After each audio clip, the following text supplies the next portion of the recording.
here in the Eastern United States, and good evening to those who are joining us from Turkey and Europe. My name is Holger Klein, and I am the director of the Sakıp Sabancı Center for Turkish Studies here at Columbia University. It is a great pleasure for me to welcome you to today's online lecture by our own Dr. Fırat, who is the first Sakıp Sabancı postdoctoral fellow in our center and in the Department of Anthropology here at Columbia University. His talk is entitled Taming the Wild, Attracting Capital Through Populist Mobilization in the Urban Landscapes of Istanbul. Today's event, like the one we hosted in March with Zeynep Azabadegan, is an opportunity for the Sakıp Sabancı Center to celebrate the research and highlight the current projects of our 2020-21 class of doctoral and postdoctoral fellows to our academic community. I'm grateful to be joined today by Professor Nadia El-Haj of the Department of Anthropology, who has kindly agreed to introduce our speaker and to moderate the discussion after his talk. Professor El-Haj has been a founding member of the Executive Committee of the Sakıp Sabancı Center for Turkish Studies and is the co-director of the Center for Palestinian Studies. For this last event in our, semester program, I will simply make a couple of thank yous. Thank you first to the Department of Anthropology and its chair, David Scott, for serving as the home department for Fırat during the time of his fellowship here at the center. I would also like to thank the staff of the Sakıp Sabancı Center, especially Sharon Kim, for her work on the poster and her work behind the scenes to make today's lecture possible. Finally, I would like to thank all of you, our audience, for joining us today. Professor El-Haj will moderate our in-person discussion after the lecture. And if you want to ask a question, please indicate this by raising your Zoom hand in the reactions tab at the end of the lecture. We have also enabled the chat function. So if you have comments or want to ask questions during the lecture that we can note, we can take the questions into account, but there will be an opportunity for an in-person and live discussion at the end. Without further ado, dear Nadia, the virtual podium is yours for your introduction of Fırat, and thank you, Fırat, for joining us today from Istanbul. Hi, everyone. Thank you, Holger, and thank you, Sharon, for everything you do to make this happen. I am going to give a brief introduction of Fırat so that we have more time to listen to his paper and discuss. Let me start by saying it's an incredible pleasure to see Fırat again and welcome him back. I was on his committee, which was a real honor. So Fırat got his PhD in anthropology from Columbia in 2018, having gotten a BA and an MA at Boğaziçi in Turkey. He wrote a superb dissertation the basis of which I assume is the basis of the talk today from the title I'm thinking about the complexity of a kind of political economy, the political economy of neoliberalism as it meets Erdogan's party and his support in this sort of impoverished environs of Turkey, of Istanbul. And it was really rich for both its empirical detail and its conceptual work. And I am absolutely sure it's going to be a superb book. Since graduating in 2018, prior to holding this fellowship at the Sabancı Center at Columbia, Fırat was a postdoctoral fellow at, I was going to just say the Van Leer Institute in Jerusalem, but it has an incredibly long title, the Polonsky Academy for Advanced Studies in the Humanities and Social Sciences at Van Leer in Jerusalem. Anyway, just to end there, to say I'm really pleased to welcome you back, Fırat, and looking forward to listening to your talk and to see how it's developed over the last almost 3 years. I can't believe it's been almost 3 years. Anyway, welcome back. Thank you so much for a generous introduction. And I'm not very sure that I will be able to offer the kind of satisfactory development, but still, I hope that it will be interesting and it will be a kind of maybe a step forward for my dissertation and my book project. I will try to share. Yes, hopefully. Yes, here. Okay, is the sharing okay, right? Perfect, right. Between 2013 and 2017, while conducting fieldwork in Istanbul's marginal neighborhoods, where AKP's Justice and Development Party's grassroots mobilization is at strongest, I was audience to many discussions and stories of how urban redevelopment projects are political means to increase the values of residential properties and lands. As part of my work on how authoritarian populism on the ground projects a kind of political ontology for its followers, the question of land emerged as one of the most salient themes, together with labor and money, and comprising, strangely, what Karl Polanyi famously called three fictitious commodities. It became apparent that, through my research, although neoliberal policies and practices are central to the question of land, labor, and money, they are not necessarily productive of individualized, depoliticized subjects, commonly referred to as homo economicus. Neoliberalism at the margins of Istanbul was also conducive to different political imaginations and affordances, providing large sections of society with registers of action and terms of understanding that are incongruous with and sometimes even inimical to the hopes of the liberal capitalist world order. In this presentation, I would like to focus on urban land markets and property relations as an entry point to explore the work that AKP supporters collectively partake in creating and sustaining by investigating their daily practices, conversations, and encounters. Foregrounding one of the most controversial policies of the party, that's to say, urban transformation projects, I seek to uncover how the adherence to this populist project conceive the contemporary capitalist world. The urban land market is an especially opportune prism for such a task, since Turkish scholars to date have failed to explain why most of the poor in Istanbul, particularly those whose houses have been subjected to similar projects, continue to support the party despite the avowed disadvantages and predicaments. Certainly, my research also shows substantial suffering and widespread disappointments, indicating that many promises of the Islamist mobilization have failed to materialize. Yet there is no shortage of accounts of the successful political mobilization of the AKP constituency and the transformative capacity of their local political activities. Crux of my argument is that neoliberal policies which fully liberalize financial markets and increasingly commercialize urban land resulted in the popular conception that capital, roughly defined as value producing value, is a socio-economically sensitive phenomenon, reacting to political movements and developments and selectively responding to social practices. In other words, rather than a blind force of nature market, capital is popularly conceived as a human activity, a wild, unpredictable, fleeting force that could and should be tamed by social and political practices. To this end, I first examined how the AKP partisans and sympathizers see massive infrastructural projects as promises to increase the value of their houses and transform their daily lives. Shifting the scale from enormous infrastructures to luxury residences, I listened to my interlocutors as they tell of foreign investors buying real estate in the neighborhoods, miracles produced by the cooperation between foreign capital and political will. At last, I returned to the backstreets of Istanbul to observe how my interlocutors see their political practices transforming the local built environment to create political and social effects, which they hope will attract more capital. Promises of mega projects. Oops. Yes. In the winter of 2016, the then Minister of Transport, Binali Yıldırım, announced that the construction of Canal Istanbul Canal, would commence in 2020. However, he added that the route of the canal remained secret, so as not to disappoint Turkish citizens who expected the value of their houses and lands to increase.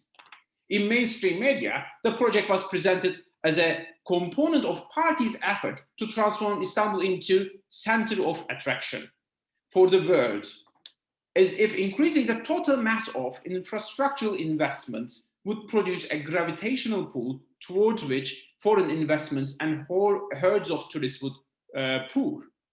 The news created a wave of expectations and excitement among AKP supporters, while many from the opposition voiced their consternation. The opposition repeatedly declared that the canal would serve to enrich the businessmen affiliated with the AKP, destroy the local ecosystem, and displace the poor to the further fringes of the city. Yet, those associated with the party held a different view. Recai, a real estate agent in Küçükçekmece and a well-known figure within the district branch of the party, stated that the opposition was afraid of AKP's economic success in the neighborhood. Oops. That people come here to buy property will make the neighborhood a center of attraction. Why don't they want this? They want us to forget that we were miserable when they were in power. But these mega projects will connect neighborhoods to the world by land, sea, air. In places like a Lakeview, like the Istasyon neighborhood, the prices have already tripled. There is a demand for Küçükçekmece from all of the Turkey, from all over the world. His voice rising passionately, Recai waved together several connections among political decisions, economic value, and urban landscape, making the case that the AKP created value for local people by building large infrastructural projects. There is no development without political will, he concluded confidently. Although those mega projects were an important part of daily conversations in the neighborhood, the Istanbul Canal was an especially sensational topic. Like in most of the neighborhoods in Istanbul, many of my interlocutors were living in houses constructed without permission, having only the title deeds of the lands on which their apartments were built. According to cadastral records, those houses do not and should not exist. It's possible to register a building after the fact by paying certain fines and demonstrating that building fits into legal requirements, but this is impossible for the vast majority of affected residents. Nonetheless, many still had high expectations for urban redevelopment projects implemented by either the Turkish Housing Development Administration, TOKİ, or private contractors. By replacing the illegally constructed houses with officially permitted ones, the residents would have high-value units. In other words, in the world of limited economic means for the poor, political decision can miraculously convert quasi-legal properties into fully legalized and amplified resources. Unlike the classical figure of rentier, AKP supporters in Istanbul see political interventions as value-generating, beneficial activities explicitly embedded in daily life. Fatma was one such party member. As a house cleaner, she shared an apartment in Küçükçekmece with her 20-year-old son, who was temporarily employed by the municipality. She had lost her husband years ago and was left to raise her two sons as a single mother. The elder was an electrician, earning just enough money to support his wife and children. The younger son, lack of stable job, inhibited his ability to find a bride, and thus he had still not moved out. His predicament, as Fatma saw it, was related to family's financial woes. I'm sorry more than anything for my son. He became a spinster, she noted with irony and sarcasm. While frequently claiming that she would die for the party, asking nothing in return, she hoped that a major urban transformation in the area could change their fate. We need the party to intervene here, she proposed. Private contractors don't give us much because there are 15 units in one building. How is the contractor going to make money? If the Istanbul Canal comes here, I believe they would allow higher buildings. And also, the houses would be much more expensive. So the contractors would line up in front of our doors. Thus, she trusted that if the AKP built a canal near the neighborhood, her apartment, the only property inherited from her late husband, would increase in value to the extent that, should she choose to, she could leverage it to buy 2 other apartments in another neighborhood. Of her young son, she laughed aloud and joking, he is not going to get married if the canal doesn't come. Fatma's case demonstrates how infrastructure and property relations can be entangled in ways under-examined by most studies on neoliberalism. Not only Fatma's expectations of massive infrastructure projects embedded in her existing and potential kinship relations, but the intersectionality between the familial future and the material landscape is framed through an explicitly political language. Echoing Recai's conviction that only political will can increase the values in the neighborhood, Fatma's account illustrates how the urban landscape, political networks, and economic resources can at times constitute an ensemble extending far beyond the figure of neoliberal individual, displaying political potentialities at the fringe of global capitalism.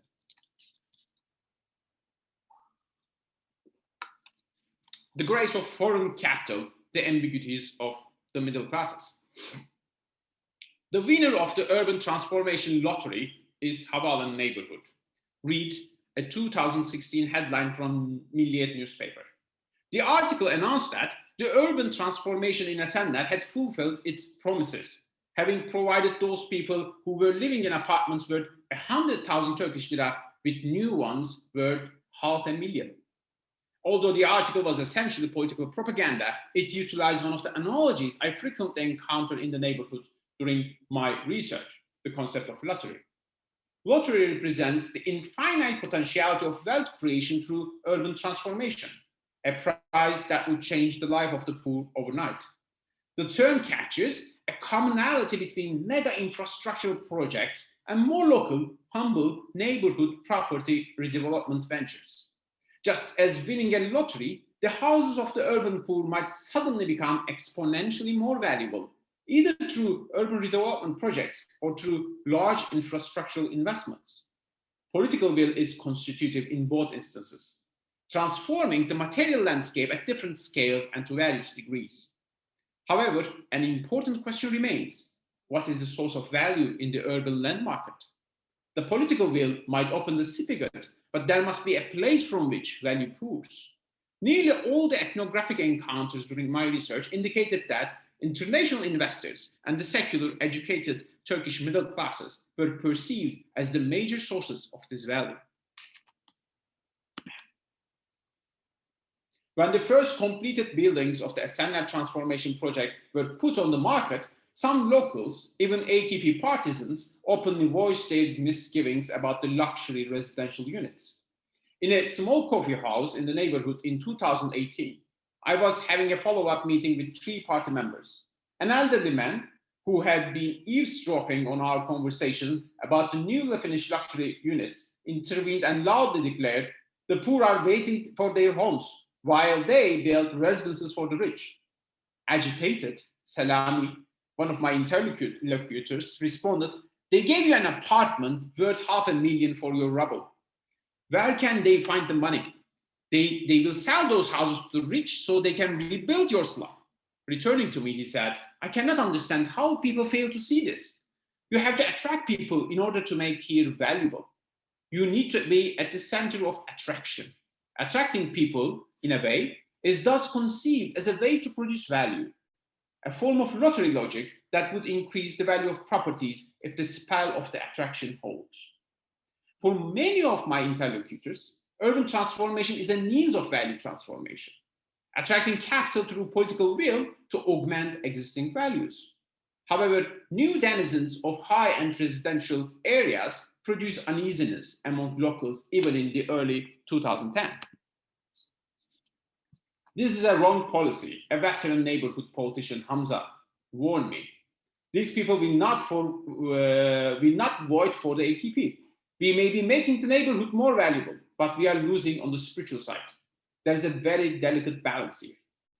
Many quantitative studies corroborate Hamza's observation that the grassroots of Turkish Islamist mobilization, of which the AKP represents its Senate, is predominantly the poor working class, while the secular educated middle classes condescendingly label the AKP as regressive and religiously intransigent. Politically experienced, Hamza could see how the AKP was driven between attracting capital and enfeebling its constituency. Although there was not a consensus upon how to attract capital, many of my interlocutors preferred international Muslim capital to that of the secular Turkish middle classes. As Hamza explained, Saudi Arabia and Qatar are especially interested in Istanbul. They can find a strong Muslim country and a historical city here. This is about lifestyle. They can live a life suitable for Islam, unlike in Europe. He and many others saw in this, selling properties to wealthy, pious Muslims, the possibility to combine political will with capital inflow in such a way that one may not negate the other.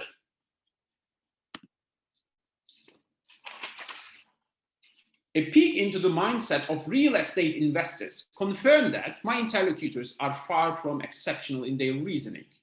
In 2015, the head of Turkish operations for Coldwell Banker, an international property development company, Dr. Gökhan Taş, gave an interview to a Turkish real estate journal stating, since the interest rates fall, the infrastructure projects are increasingly accelerated, and most importantly, the political uncertainty will soon come to an end.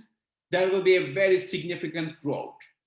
Investors' perception of real estate has already begun to shift from risk to investment. In the next period, I think there will be an immense demand from foreigners, especially among middle and high income investors from the Arab Peninsula. 2016 will be a record-breaking year. We can already see its signal in its current rise in demands. My calculations demonstrate that while the greatest rise occurred in 2018 and 2019, the acceleration was already statistically observable in 2016.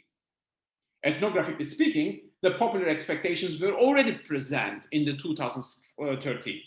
The early experiment with luxury residences gave my interlocutors hope that if large infrastructural projects were able to enhance accessibility to their neighborhoods, their houses would gain value.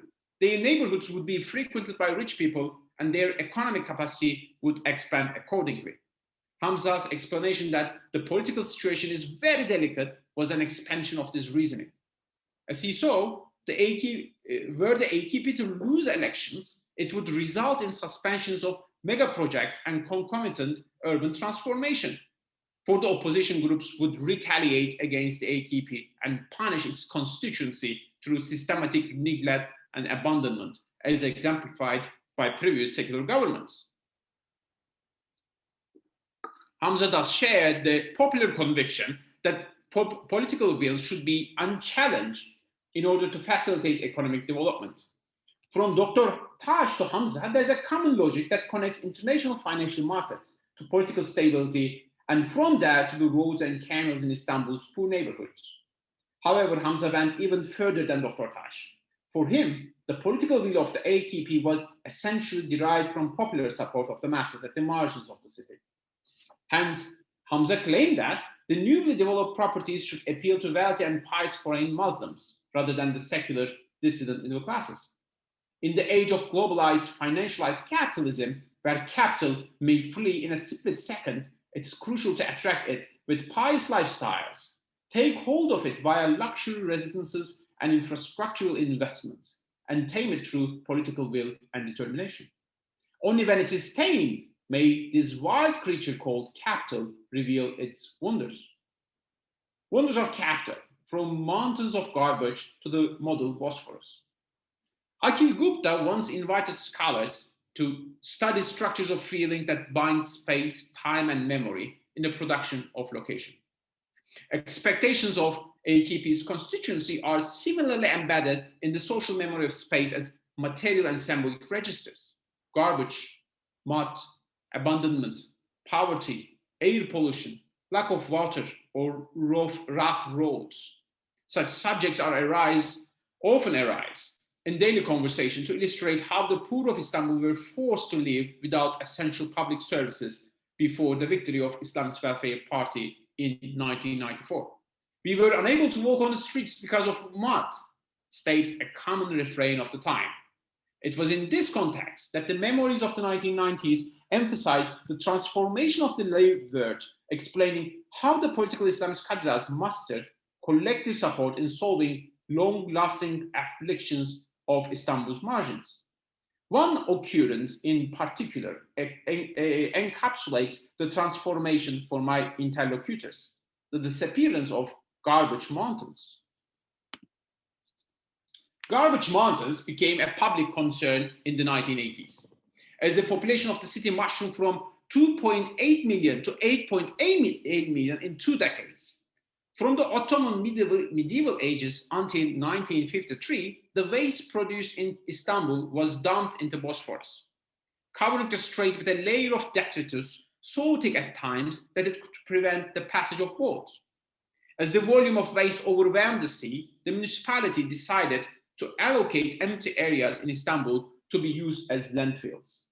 Two vast areas were located, one on the European side, Halkalı dumping ground, and the other on the Asian side, Ümraniye dumping ground.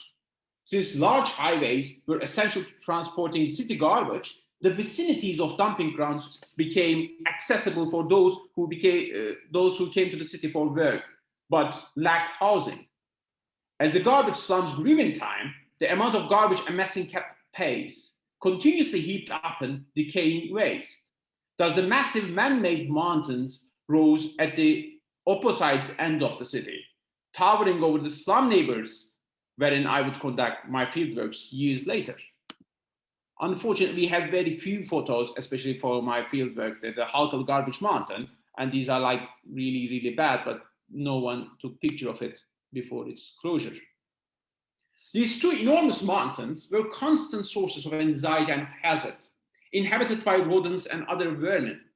They produced large gas and dust clouds that would occasionally descend on nearby neighborhoods, causing residents to feel as if they were being suffocated and poisoned. The greatest danger, however, was the large quantities of methane gas, which seeped from garbage mountains, sporadically causing explosions, then that triggered avalanches towards the Gecekondu neighborhoods below. On April 28, 1993, one such massive accident took place at Ümraniye dumping ground, blanketing an expansive area under 1.2 million cubic meters of waste. These are like after the collapse of the mountain over the slum area. In the aftermath, 2 people were rescued, 27 were found dead, and 12 were never recovered. In a sense, the mass produced by capitalist transformation swallowed the very people that it deracinated from their rural worlds. We were also treated like garbage here, said Hasan, a veteran neighborhood politician from Küçükçekmece. Recalling the mountains of garbage, he explained to me, it stunk from here to Güngören. We got used to it, but outsiders could not stay long. Through urban transformation, Bosphorus houses were built in place of Halkalı dumping site. Have you seen them? It's a miracle. We have brought the Bosphorus here. Hasan's story reflects the popular understanding among the AKP's constituency of how Istanbul has changed since the 1990s. Recep Tayyip Erdogan was a prominent candidate in the municipal election race in 1994, portrayed as the budding star of the Islamist movement. He campaigned pledging to close those dumping grounds in the wake of the Ümraniye tragedy, and he made good on his promise, issuing a decree to cover the area with tons of soils and trees in one of his first orders as a mayor. Even a monument was erected on the artificial hill built over the Ümraniye Garbage Mountain, commemorating the names of those who died in the catastrophe. In Halkalı, the transformation in my fieldwork, transformation pivoted to the need to attract capital. The garbage mountain was covered with soil, and methane chimneys were installed to prevent the newly rehabilitated landscape from exploiting. The acting head of TOKİ in Istanbul, Niyazi Özdemir, declared that the site was to be reallocated as a combination of mass housing for the poor, whose gecekondus would be replaced by state-sponsored urban transformation projects, and luxury residential complexes that would bankroll the construction of the mass housing units. In this context, the Bosphorus City project was marketed in 2006 as an opportunity for the development of neighborhood, as well as a monument to the advancements made by Islamist movement. The land was sold for pittance to Sympathizers Holding, owned by one of the closest associates of Erdogan and the AKP, leading to headlines such as "Dumping ground became the golden city," "The garbage of Istanbul transformed into a living space," "The civilization risen from the deadly dumping ground." In 2008, Sympathizers announced its crazy project to build a scaled-down Bosphorus on the former Halkalı dumping ground. Bosphorus City would replicate iconic neighbors of Istanbul located on the shores of Bosphorus such as Bebek, Ortaköy, İstinye, Çengelköy, and many others. The project even recreated historical buildings for its super-rich investors, adorned with reproductions of the renowned bridges spanning between continents. Plans for Bosphorus City, advertised as the greatest real estate investment of the time, could only be entrusted to among the world's best architects.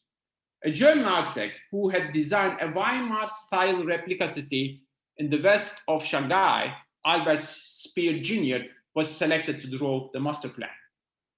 With remarkable ignorance of its implications, newspapers proudly announced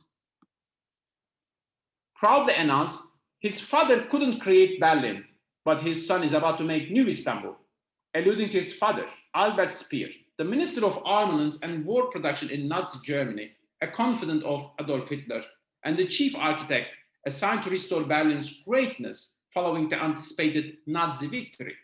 Several threads were pulled together in transforming a poverty-stricken neighborhood into a globalized, marketable urban landscape.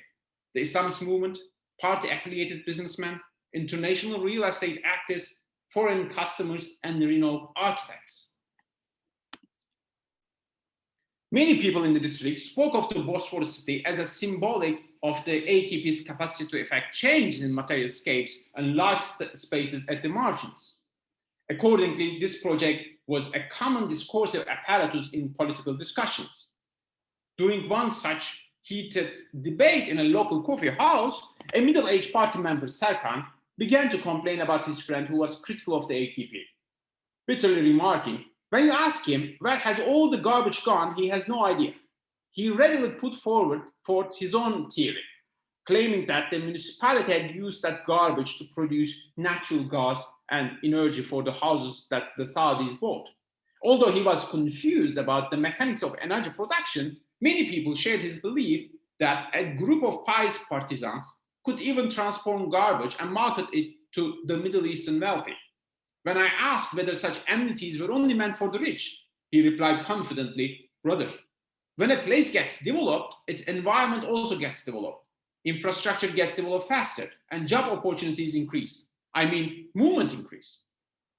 Political decisions and actions are thus considered conducive for material transformation and economic growth, attracting both national and international capital, binding it to local life worlds and giving shape to urban landscapes. The implicit assumption here is that the material scape is shaped, conditioned, and sustained by human activities and relations. Furthermore, this logic extends beyond the luxury residences in neighborhoods, indicating how populist mobilization in Turkey is embedded in a, let me say, certain metaphysics, a certain understanding of the world. In a sense, neoliberal fundamentalism in the last 50 years has not achieved a hegemonic conception that economics and politics are mutually exclusive. The case is rather the obverse of this classical neoliberal position. The political is foregrounded in the imaginaries of the masses as constitutive of social, economic, and material relations. The wonders of capital implicates miracles of the political. Harur Vakui in Istanbul. So far, I tried to show that how AKP's sympathizers and partisans perceive a causal relationship between their political support for the single-party government and the development of the local built environment. However, I would like to add one more dimension to this story, which traces the trajectory of miraculous urban transformation from massive infrastructural projects and luxury residences to the capillaries of daily life in the neighborhood. The capacity of the political is widely recognized not only as transforming the material scape of the urban area and the monetary values of quasi-legal houses, but also as shaping the social scape of the neighborhood.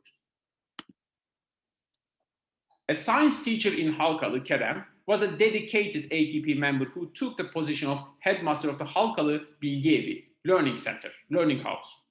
Learning houses, established and operated by AKP municipalities, are centers where neighborhood children participate in many activities, such as academic tutoring, pedagogical competitions, and educational excursions. Kerem gave me a tour of the neighborhood to contextualize and explain the reasoning behind the learning house location. Learning houses are not only for educational purposes, he said. The fact that the building is here makes a great difference. For him, the presence of the building provides some sort of mysterious relief to local people, influencing what kind of people comes here. Regarding the deliberate distribution of learning houses, he noted they are positioned to evaluate the neighborhood both spiritually and materially. For Kerem, the municipal buildings and infrastructural investments improve local life by directing the circulation of people, welcoming desirables and pushing out undesirables. As he described, today criminals, scoundrels, drunkards, and terrorists can hardly walk around. Now we have the people we want here, who should come to the park: pious, humble, morally strong, benevolent, and hardworking people. When such people pour in, the others retreat. Thus, his argument put forward that the right kind of people are drawn in when material circumstances are designed accordingly, improving the material landscape further, subsequently attracting more of the right people, and thus binding one end of the circle to the another. But how can those buildings make such drastic changes?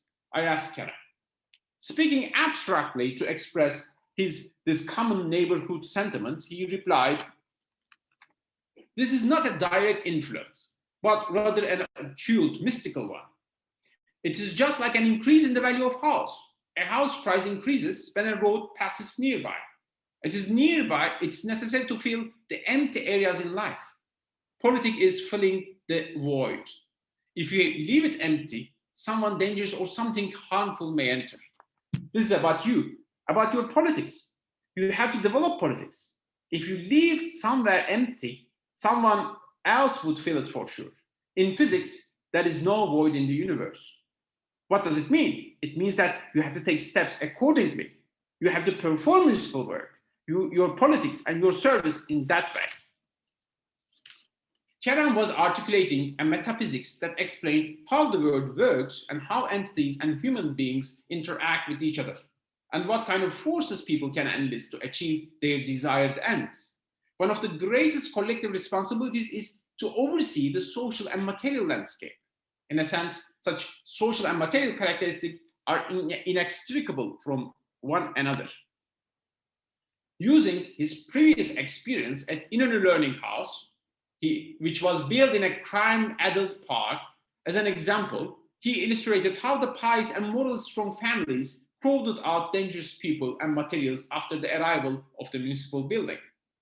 The building creates a sphere of spirituality, leading to an increase in spirituality. How can I explain it?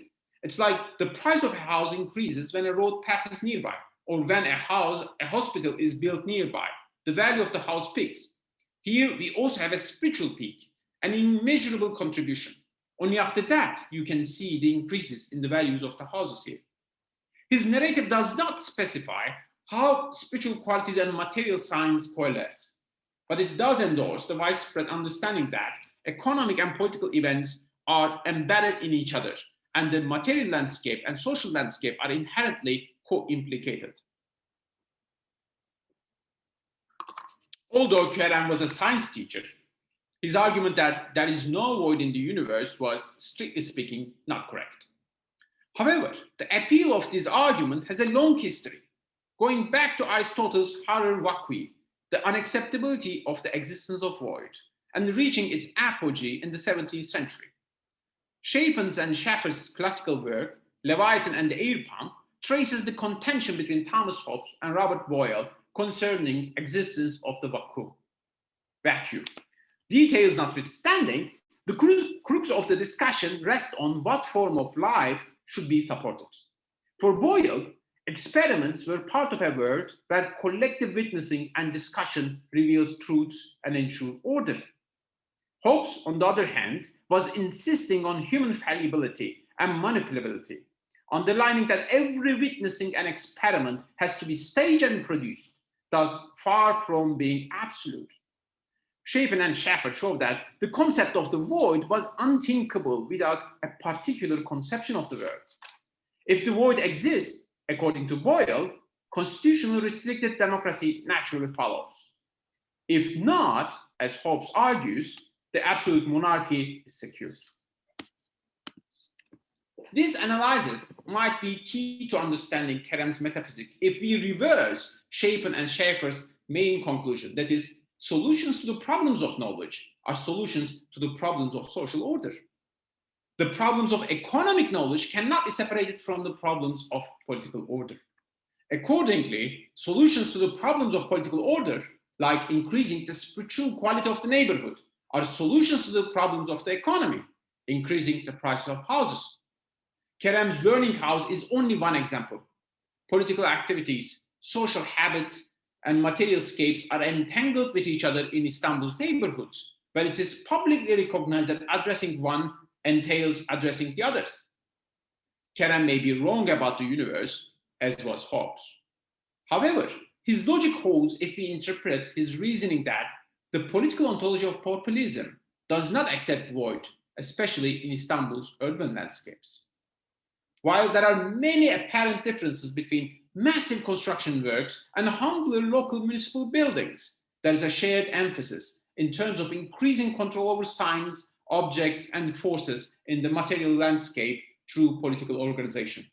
Garbage mountains flatten, drug dealers vanish, luxury residences rise, with the consequent increase in housing prices, the measure of the desirability of a locale. These are all held as proof of neighborhood development. A common thread runs through such seemingly disparate subjects.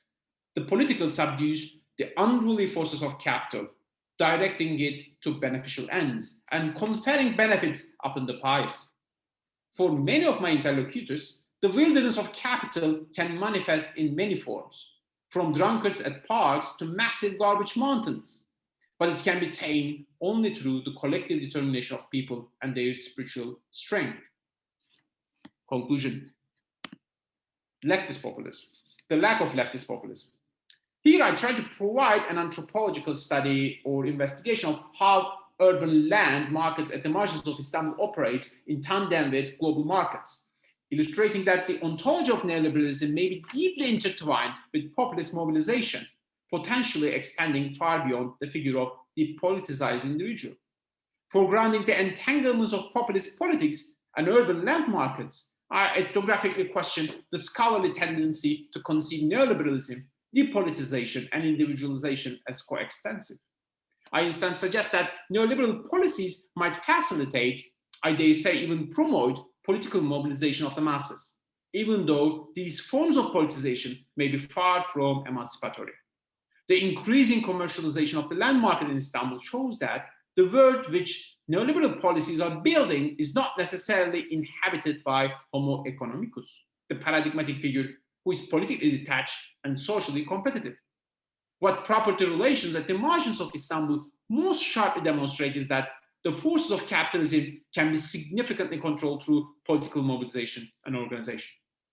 This finding is pursuant to anthropological insight that no knowledge, including economics, can be non-performative, and no performance, including knowledge, can be non-political. Creating a built environment through political mobilization is a means of controlling unruly forces by the workings of capitalism in Turkey. What is politically challenging for progressive movements is the popular hegemony conviction that capital is not inherently destructive. This view presumes that capital can be productive, ethical, and social if controlled by the right people. Populist distinction between us and them, real people, and the selfish allied, is still operative in understanding the business classes at the grassroots, indicating that a part of the bourgeoisie must be subscribed to the populist civil war against the remaining part of society. In other words, the social distance between AKP's poor and AKP's rich has been widely considered as far narrower than the distance between AKP's poor and the secular middle classes. Against this populist capitalist hegemony, a leftist populist promise should be based not on productivity, wealth, and consumption, but on alternative registers of life, registers that would sustain collective well-being in ways unimaginable for capitalism, but urgent for the contemporary moment. This has exactly been the preoccupation of many anthropologists under the name otherwise, alternative ontologies in which human beings and other entities dwell in radically different ways than the unsustainable liberal capitalist prison can ever project. so timely. I was seriously unable to believe in myself. Yeah, it's just 40 minutes. Thank you very much. That was perfectly timed. So Fırat, can I follow up a little bit while people are thinking of course. on paper? Again, I think this is very powerful, and I think that the work that you've done to try to take apart the assumption that neoliberalism necessarily leads to depoliticization. In some ways, I think in interesting ways, you maybe, there's a question coming, but that you maybe could push a little farther than that, because it makes me wonder whether it's just that in other contexts you find this more, or whether there might actually be something that all these theorists of neoliberalism and its inherent depoliticization are missing. I don't know if that makes sense. So let me give you a very quick example, and then so maybe we can do that, and I'll put a question on the table and then you can respond. I was just thinking recently, I'm finishing the intro to a book that's really thinking about the military and the US military and the wars post 9/11. It's about US militarism. And one of the responses I got was to really think about the American military at this point. It's like the classic neoliberal military. You go in to improve yourselves and to be entrepreneurial, right? To improve your life. And therefore it's sort of this depoliticized process. But it strikes me, it's both. Right? Yes, it's life improvement, but people also go in because they're patriotic. In other words, there's not an either or there. And I mean, there's a more complex argument, but it made me wonder, and I hadn't thought about this, but listening to you again, it made me wonder whether really what you're telling us is something specific to contemporary Turkey, or what you're saying is, look, guys, you may not be recognizing political engagement for what it is, because as a conceptual model, you're saying by definition, this is not politics. I think that's worth thinking about, because I think you may have a much more powerful critique in there. Related to that, I wanted to ask, so respond to that, but it's not unrelated. I'm not really sure exactly, when you keep using the term the political will, what precisely you're referring to, right? I mean, there's the whole political will of the people that goes back into liberal theory, but I want to nail down what you mean by that. So those are my comments. Okay. No.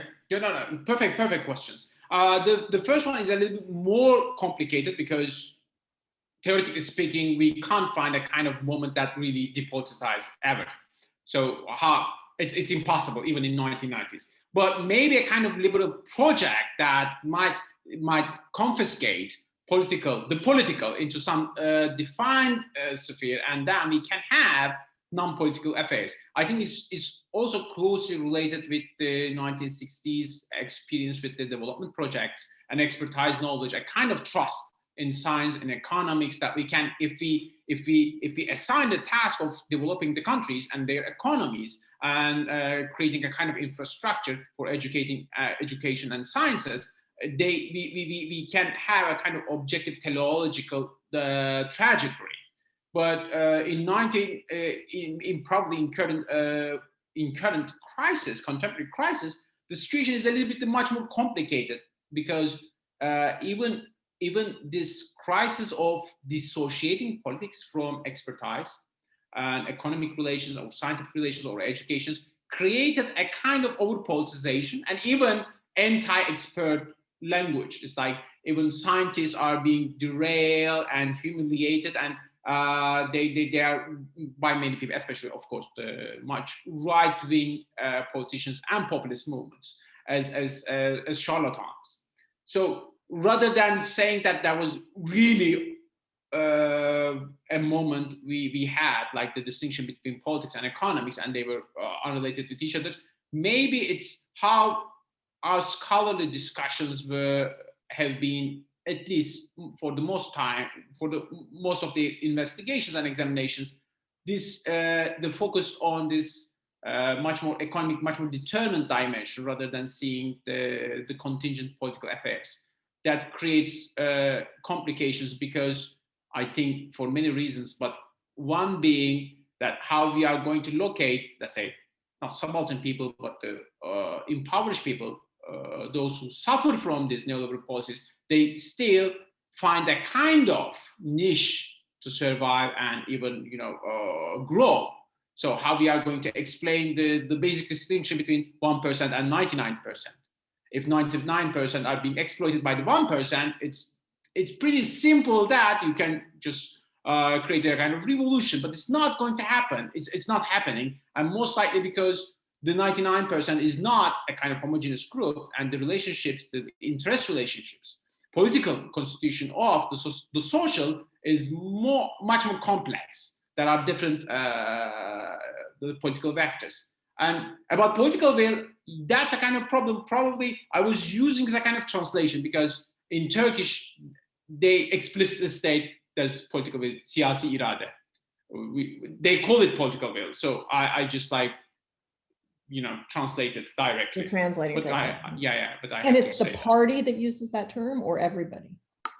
Party's constituency mostly. That's interesting. Yeah, just to follow up a little bit, I think it's interesting because I think the question is, what it means is if the depoliticization means everyone's turned into homo economicus, right? So there's no potential of a collective political project. And what you're showing is there is a collective political project here. It may not be one you want to be aligned with, but it is one. And it strikes me, of course, in the US, there's been a collective political project on the right for decades, right? So it's interesting that I think that when you think about the book, I would see how far you can push that as, I'm not just showing you that's not always the case, but have you guys been missing something? And for me at least, and then I'll be quiet, hopefully some other people will jump in, the image of the lottery I think is beautiful because it's sort of desire, fantasy, all rolled into one. It will happen. It happens for someone, right? And that sustains the fantasy, right? Which you talked about a bit in your dissertation. I think it's one of the most important dimensions, but I don't know how to articulate it, especially when it comes to kind of militarization of the social life and economic life in Turkey. Desire and fantasy becomes more conspicuous to the extent that it's a kind of, let's say, jouissance. It's a kind of enjoyment in the power, in economic power, in display, in military display as well, is like very predominant. Partially because communicative technologies and semiotic infrastructure created a kind of not new public, but maybe a little bit like new public. It's much more dynamic public sphere that we have, and the discussions are like so much entangled with this kind of psychological qualities, or like, I don't want to use psychoanalysis that much, but like when desire, fantasy, and especially let's say jouissance, enjoyment. So much people enjoy, even something is detrimental to their interest in such that. It's very important and operative here, but it's very hard for me to frame it in overall general project that I have.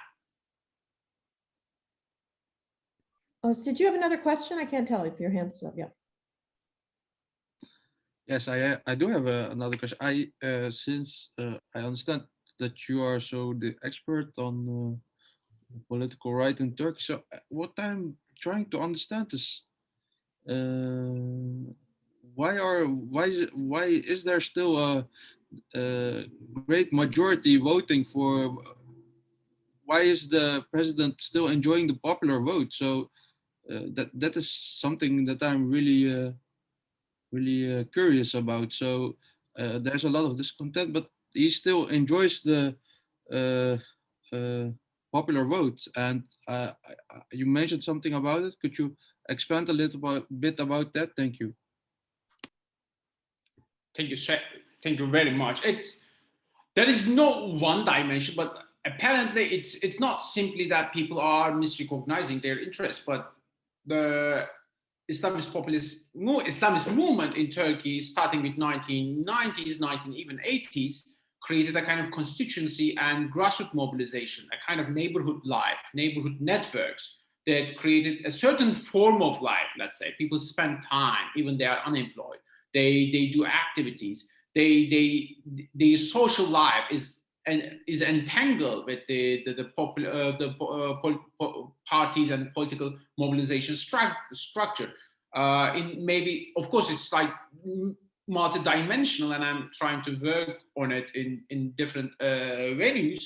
But like just one example is many people, especially from conservative families, especially young people who were unable to go outside at their houses. Now they can travel across the country easily through the party's network. That's for many people, it might not be an important thing, but like your capacity to act has expanded through parties' networks. So people also conceive that if you attack the party, you are attacking their capacity to act as well.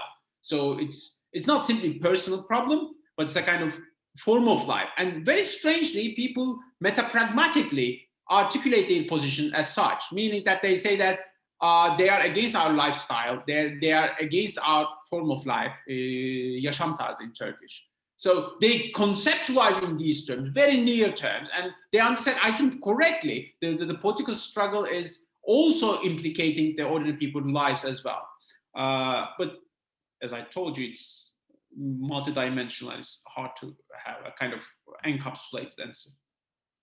Okay, excuse me if I'm massacring your name, but Bulut, you have your hand up. I can't see you. Yeah, that was a great pronunciation. No worries. I actually have a twofold question. The first one is, I believe most of the interviews you had, or at least that was my impression, dated around 2016. Did you have a chance to perhaps re-interview at least some of these people after the election, the most recent one? And I assume you were kind of expecting that that direction, because there was a mix, right? On one hand, İmamoğlu seemed to increase their votes of the opposition. On another, after he started his duty, there was mixed reactions in terms of the kind of services he provided, with support for stay-at-home mothers, or poverty, people living under poverty, versus Canal Istanbul, where he actually opposed the government's take. So I'm curious if you had a chance to kind of take a pulse as to whether their opinion about living under an opposition leader has changed. And perhaps more importantly, I am actually more curious. I'm 25. I was born and raised in Istanbul, but I don't until this event, I didn't know about the Ümraniye garbage mountain explosion, for example. And this is a rather common narrative at this point, that I think at some point even Erdogan himself told this, that the younger generations don't know about these stuff, and that quote unquote they should be taught or reminded. I'm curious if you, because most of the people you interviewed seem to be old enough that they remember this stuff. I wonder if you had the chance to talk to any younger members of the younger generations, because they're not sitting in the local coffee house. They're not they don't remember these worst things from the 80s or perhaps even the 90s. And maybe even more importantly, again, is once they are dislocated, or once they do have to relocate due to this gentrification, unlike their parents or unlike the older generations, they might actually be upset because they don't see it as a very net profit, because to them life is far more long-term, and any relatively marginal gain they make at that point may not be as substantive as because they will need to move again to the perimeters of the city and thus be left out of the city. And for a younger person, of course, being closer to the city might be more important than having 100,000 liras in a bank account. So I was curious, kind of like the 1%, 99%. This isn't necessarily a homogeneous community either. So I was wondering if you had any experience with younger people in this regard. Sorry, I took too long to formulate that question. No. But they were fantastic questions, but they were depressing questions for me for several reasons. One is, yes, after 2017, because I was also politically active on some. Until 2017, I was as a scientist, we were able to conduct research and also be politically active in other projects. But then, because the war began and it became harder and harder and harder. But I still have connections. But while I was doing my fieldwork, I was extensive. I was staying in the neighborhood, going to municipality building and neighbor district party building. So I spent extensive time. So I was unable to do it after that point, because the political situation became too sensitive, let's say. But I still have some answers to that question. But the second depressive dimension is like when you said that you don't remember Imraniye garbage mountain explosion. That I remember pretty well in 1990s. Yeah, that was another problem. Anyway, starting with the first one, even in June 2015, when the AKP lost the majority in the parliament, and one of the courts, in fact, referred to, Gökhan Taş referred to that moment. I was able to observe the dynamics while the solution process was still going on. So what happened, I don't have that much extensive ethnographic knowledge after the İmamoğlu's entry as a kind of entry to the political sphere for several reasons, and Corona was one of them, of course, because it's even hard to conduct interviews with few of my existing interlocutors because of the pandemics. But even in 2015, and one of my fields, I did it Esenler, partially Bağcılar, and also Küçükçekmece, some neighborhood. Küçükçekmece was lost for AKP as well. In 2015, at that moment in Küçükçekmece especially, it was very intense. People's interpretation, statistically speaking, they were not wrong. The problem was, unfortunately, betrayal of the Kurdish people. They were not. AKP lost some percentages, but they didn't lose that much extensively. The major problem became Kurdish people strategically, tactically supporting the secular dissident groups. So it became a kind of popular resentment among the many partisans, and they saw this as a kind of betrayal and associated with mostly, it's a little bit complicated, but the Syrian crisis and imperialist intervention as well. The strange thing is, rather than looking at conspiracy theories, mostly conspiracy theories, completely fake, there are some, let's say, well-grounded problems and value conflicts in the global politics. And one is, of course, the Middle East, because this turning point coincides with the Syrian crisis, when the United States backed off and started to support Kurdish groups in Syria. And many Islamist groups, they saw this, they are selling us out. We were planning to collaborate with Kurdish people to overthrow a despot and create a kind of Muslim Brotherhood, AKP of Syria, but they want their own independent state. So they realize that this kind of, especially I'm talking about like neighborhood politicians as well. They have this interpretation very prevalently. So they felt a kind of betrayal for the sake of American interest and independent socialist infidel Kurdish state in Syria. So this created a kind of huge trauma. That trauma is still observable.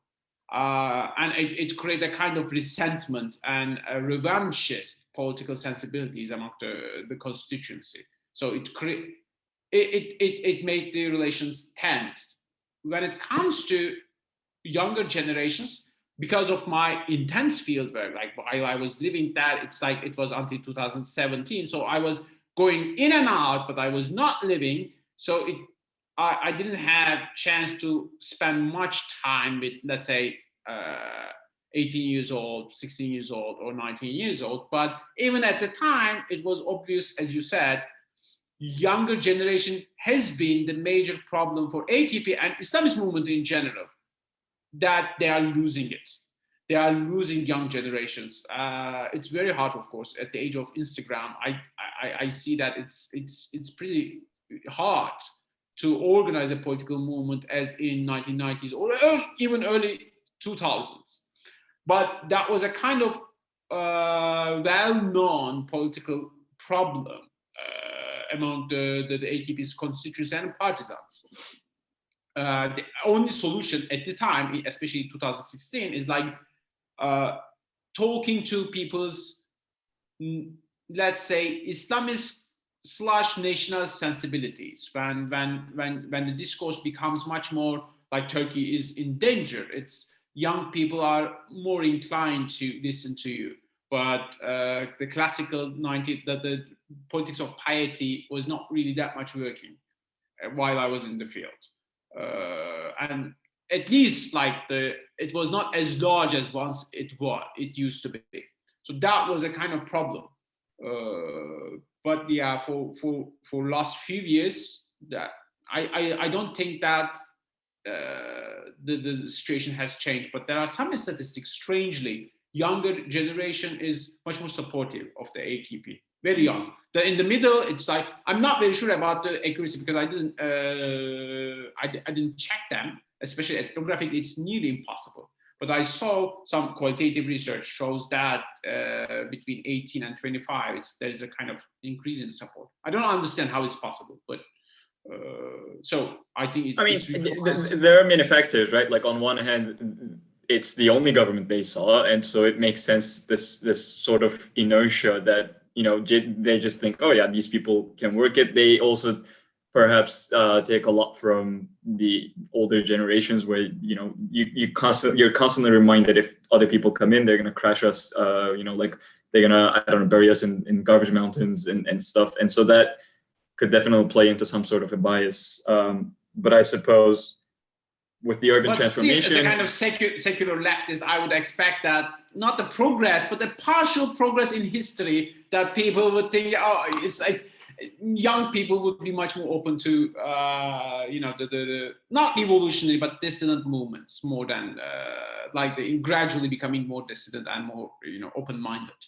So I don't know. Perhaps a little more so wishful thinking. Yeah, I know that because it's not ethnographic.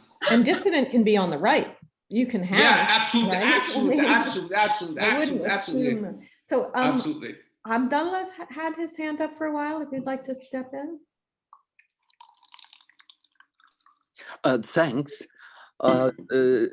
Thanks for this interesting presentation, Fırat. I have a few comments and questions. Perhaps that's beyond the scope of your presentation, but I'm still curious about your take. You mentioned the lottery. Actually, the real estate lottery is deeply ingrained in the psyche of Turkish public because of the urbanization in all the cities. People have many stories of buying land and then getting developed it and then having several apartments for that. So this is a common theme and common way of generating wealth, or for the ones who missed it, the envy point, I would say. So clearly that happened in the reformation of the cities, shared kent dönüşümü projects. However, it didn't really work quite well that way because it was not really a land development. It was regentification of the neighborhoods. So in that process, people who have an apartment will not get a second apartment. They will just get their own apartment, something perhaps smaller. And as the neighborhood regentifies, it becomes expensive to live also. So this is really an anomalous situation. How do those people, supporters of AKP, come to terms with this kind of thinking? Because living in a gentrified neighborhood and having an apartment may really make you kind of asset rich, but probably cash poor. And that wouldn't really work the way anticipated. So that's one question. And second question is, the apparatus, the party, AKP apparatus, and the sympathizers of the party, how it is related and managed, I think it is a completely interesting and very effective machinery in reaching those people, how they were able to do it. To a certain extent, you explained it, but if you have any other thing, I would be very interested to learn. And second, the third point is the mega projects started quite late, I would say. AKP's political success from 2002 on was very clear. So what was the main driver during that period for the AKP's success? And finally, for these people, what lies ahead? What can change their thinking? And will they ever be transformed? Thanks, Fırat. No, thank you so much. There are many questions, and I'm not very sure that I'm that much able to answer every one of them. One thing maybe, yes, there is a kind of, let's say, speculative raise in through gentrification process, and it becomes a kind of paradoxical situation for many people that they would not be able to live, but also some chances are that like you can sell one of those units and go to next neighborhood and buy 2 apartments and then started to accumulate more wealth. So your family members can have another apartment. So rather than what really happens, because most of the time it's problematic, but what are people's expectations and how people see the possibilities and potentialities. Of course, not that everyone is okay with like selling their apartment and buying 2 apartments next adjacent neighborhood. That might not be desirable for many people, but still value augmentation is something like positively conceived. And I find that it's not simply a kind of like staying in the same economic ground, but creating more opportunities for people, a kind of sign of development in a sense. And I think, second question was about sympathizers and how they were. How the party machinery were reaching the sympathizers and mobilizing them. And it's an extensive question, but there are many dimensions. One is mostly these, like it has the AKP, has like nearly 10 million members, official members. Of course, most of these members are not really real members. It's just like you become a member in order to open some doors. It's okay. But still on active, people, if you go to the neighborhoods, you will see that other parties, except the Kurdish parties, other parties only have 1 or 2 people in the party branch, but the AKP's party branch is full of people. And not simply because they are in power, but also they create different activities and different possibilities for their adherents. One is, of course, it's a kind of socialization process. And I found many women, housewives, they spend so much time traveling around and going to the picnics and participating in political meetings and conferences and traveling outside of the city easily for political purposes. So it creates a kind of extraordinary mobility. Job opportunities as well, economic opportunities as well, but not in a kind of calculative manner that you will get money, but in a very unique way that you increase the possibilities of you're getting something, or you're increasing your capacity to act in different ways, economic, social, and political ways. I think one example they always show that AKP is a kind of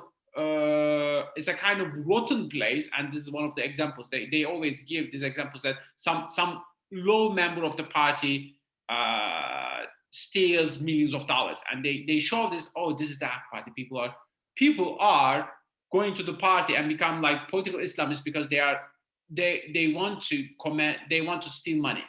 This is one interpretation. Okay, but I'm interested in different dimension. How come let's say a high school dropout can command in one case AKP youth branch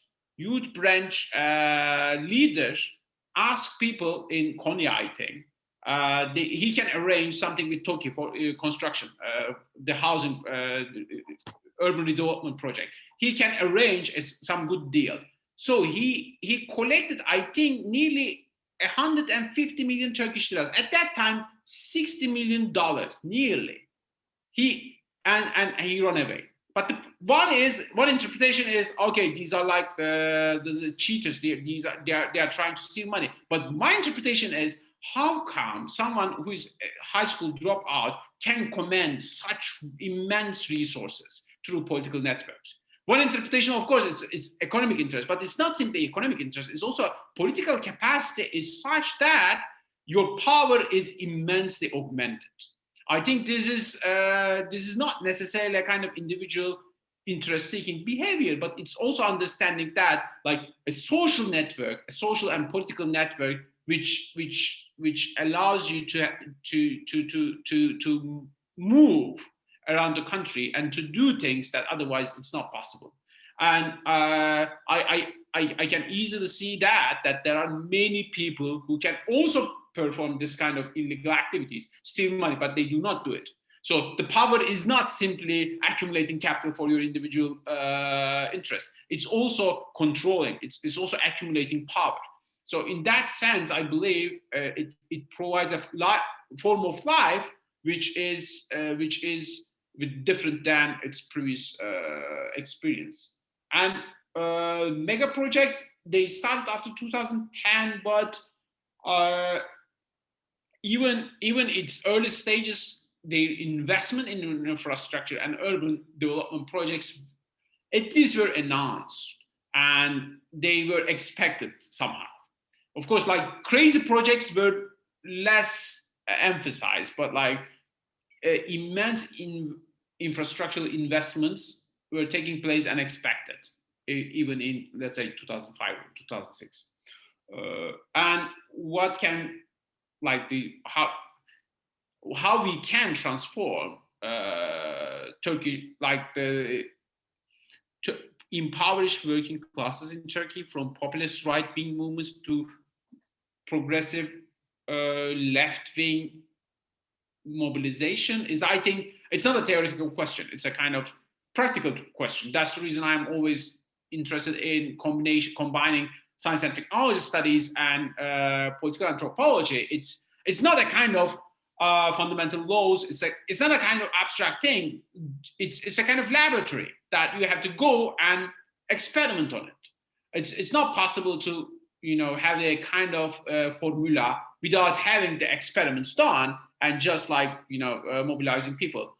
Political Islamists understandably had a huge networks and accumulation and tradition of how to touch the grassroots, how to mobilize the grassroots.